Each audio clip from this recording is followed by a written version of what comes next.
Good day everyone. So we are the group 17 and we are going to discuss about intellectual property rights on the development and use of digital materials. Lesson outcomes. Number 1, identify the examples of intellectual property right. Number 2, define the copyright law. And last is cited consequences when copyright laws were violated. So what is intellectual property? So it refers to creations of the mind such as inventions, literary artistic works, designs and symbols, names and images used in commerce, and it is according to World Intellectual Property or WIPO. It is protected in law by, for example, patents, copyrights, and trademarks. So, intellectual property has been created by humans' mind. So, either it is intellectual or creative, and intellectual property also considered as intangible asset. So, why is it considered as intangible asset? So, for example, company brands. So it considered as intangible asset because it stays with the company for as long as it continues operations. So the owner of intellectual property have inclusive rights that are protected against unauthorized use for certain period of time. So take note everyone that anything that you can create using your mind is considered as intellectual property. Good day everyone. So for the continuation, I'm Justin Villas, your next discussant, and I'm going to discuss about intellectual property rights. So how about the intellectual property rights? So intellectual property rights, it is a right held by a person or by a company to have exclusive right over this. So this encourage innovation without the fear that a competitor will steal the idea and or take credit for it.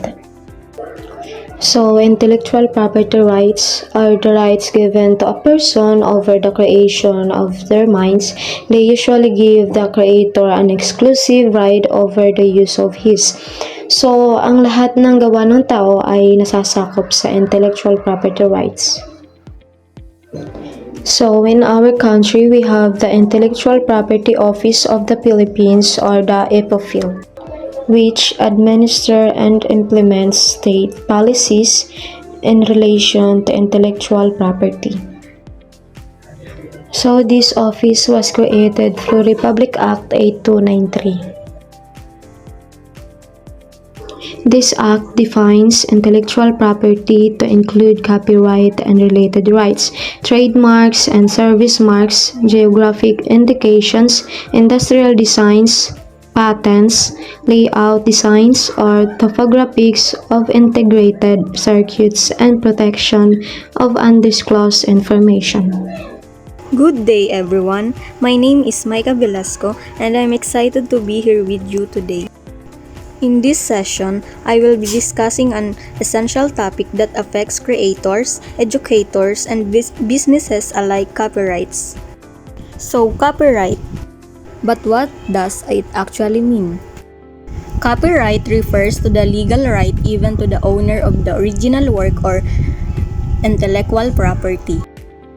These works are original intellectual creations in the literacy and artistic domain protected from the moment of their creation, which include the following. First, books, pamphlets, articles, and other wirings. Some of us may not know our coverage, but usually it is printed at the back of the technique. Also, some of us, that word was important for the opportunities because some of us know what it would do through preferences, the main part of the book, or the main story itself. Second, periodicals and newspapers. Third, lectures, sermons, addresses, dissertations prepared for oral delivery, whether or not reduced in writing on other materials forms. The next is letters. Number 5. Dramatic or dramatico, musical compositions, choreographic works or entertainment in dance shows. Number 6. Musical compositions with or without words. Number 7. Works of drawing, painting, architecture, sculpture, engraving, lithography or other works of arts, models or design for works of arts. Number 8. Original ornamental designs or models for articles and manufacturer, whether or not registrable as an industrial design and other works of applied art. Number 9. Illustrations, map, plans, sketches, chart, and three-dimensional works related to geography, topography, architecture, or science. Number 10. Drawings or plastic works of a scientific or technical character. Number 11. Photographic works including works produced by a process analogous to photography, lantern slides. Number 12. Audiovisual works and cinematography works. Number 13. Pictorial illustrations and advertisements. Number 14. Computer programs, and lastly, other literacy, scholarly, scientific, and artistic works. All these 15 I was copyright covers, so if there are things that these things to the exact are covered by copyrights. So there are also things that copyright does not cover. Those are: copyright doesn't cover ideas, procedures, processes, systems, methods, concepts, discoveries, facts, names, titles, and short purposes type Facebook. Ideas, procedures, processes, systems, methods, concepts, discoveries, facts, names, titles, and short phrases type faces. Okay, may I ask a question? Why are these not covered by copyright? It's because copyright protects expressive content, not the underlying ideas. Agents' ideas are part of the public domain and therefore no one can have a monopoly in Armenia. So these are the examples of upright. As you can see, this solid symbol of copyright to see inside the circle and the word copyright itself. Good day everyone, my name is Shugefen Desrabas. My report is Copyright Guideline. Guidelines on online use of copyrighted materials by Smaldino Lothar and Russell, 2012. 1. Contrary to popular opinion, all materials on the internet is copyrighted even if it does not display the copyright symbol. Taliwas sa popular na opinion, ang lahat ng material sa internet ay naka-copyright kahit na ito ay nagpapakita ng simbolo ng copyright. Number 2. An email is an copyright work fixed in a tangible medium of expression. It not covered by copyright. Hence, it is not recommended that you should not forward any email without permission or consideration of both Copyright and Privacy Act.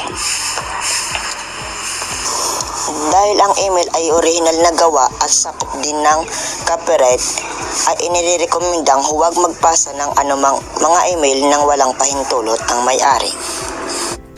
Number 3.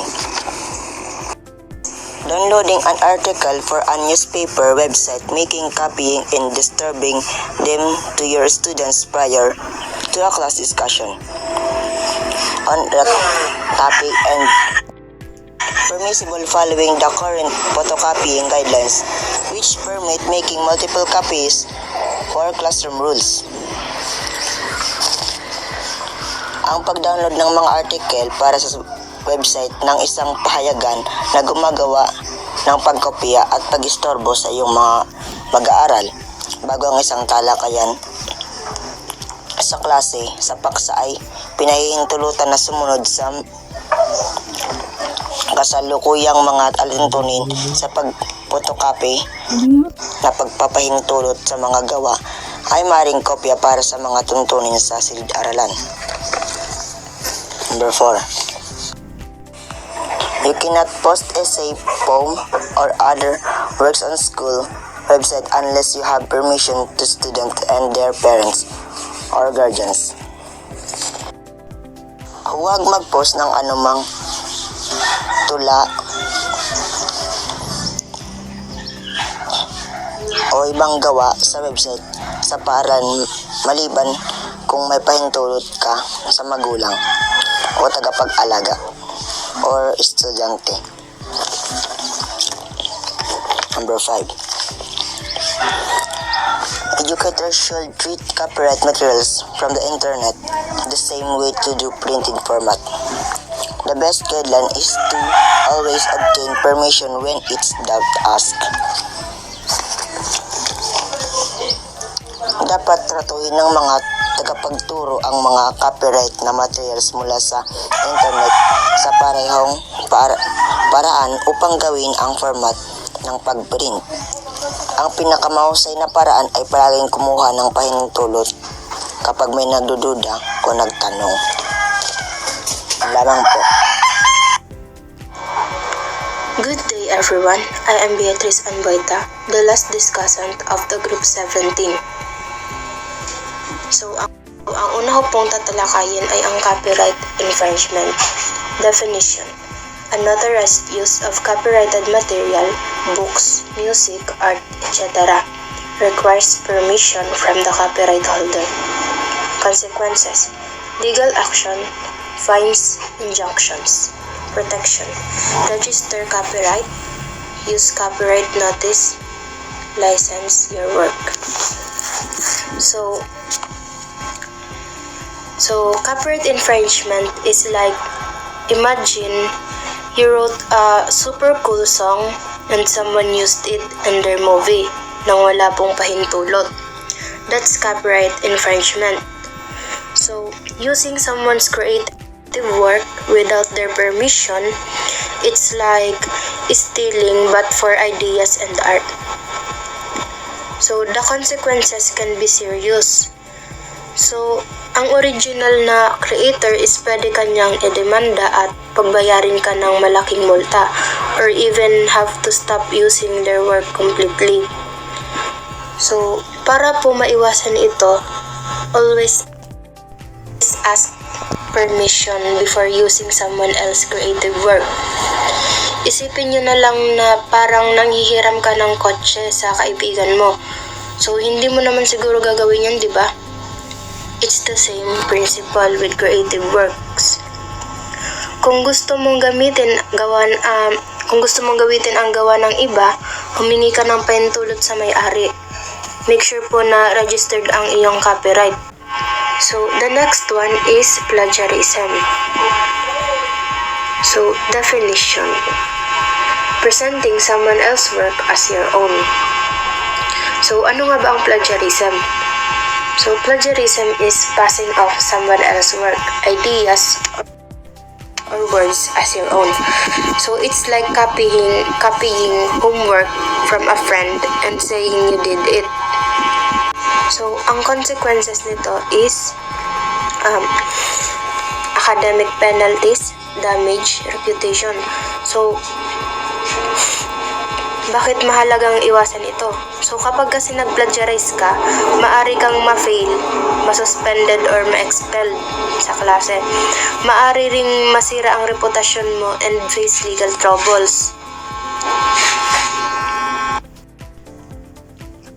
So paano natin mape-prevent ito? So kailangan natin ng proper citation and accurate paraphrasing. So madali lang po. Cite sources properly. Gumamit tayo ng APA, MLA, Chicago, etc. At syempre, paraphrase ideas in your own words. And lastly, gumamit tayo ng plagiarism checking tools. That's all po, and thank you everyone for listening.